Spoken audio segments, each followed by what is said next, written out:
Somali Cartoon. sheekooyinka Juxe sheeko kamid ayaan maanta kula wadaagaya dhageyste. Juxe ayaa maalin maalmaha kamid go'aan ku gaaray in uu furto farmashiya.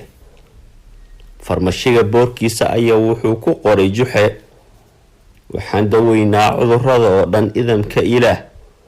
waxaan ku daweynaa 20 dinar.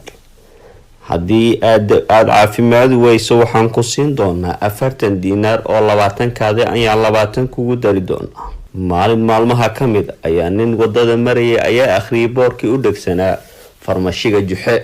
ninkii wuxuu yiri maan ku soo ciyaaro oo ku soo dheeleelo Juxe oo 20 intaan siiyo aan ka soo qaato 40 dinar.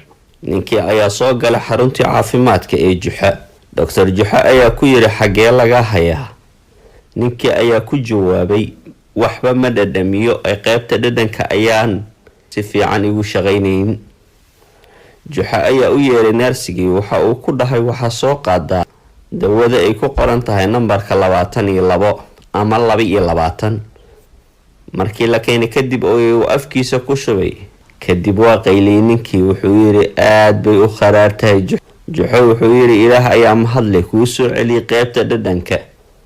ninkii oo xanaaqsan ayaa ka soo baxay farmashigii Juxe. wallahi Juxe niyadiisa ayuu la hadlay wuxuuna ku yiri wallahi Juxe wax badan waan ka qaadi doonaa lacag laakiin maanta waad iga qaad. isbuuc kadib ayuu ku soo laabtay farmashigii Juxe si uu lacag uga qaato Juxe. marka uu soo galay xaruntii caafimaadka ayuu ku yiri Juxe wuu hayaa. ninkii ayaa ku jawaabay qaybta dhimirka oo xasuusta waxba ma xasuusto ee xasuustii oo dhan ayaan ilaaway.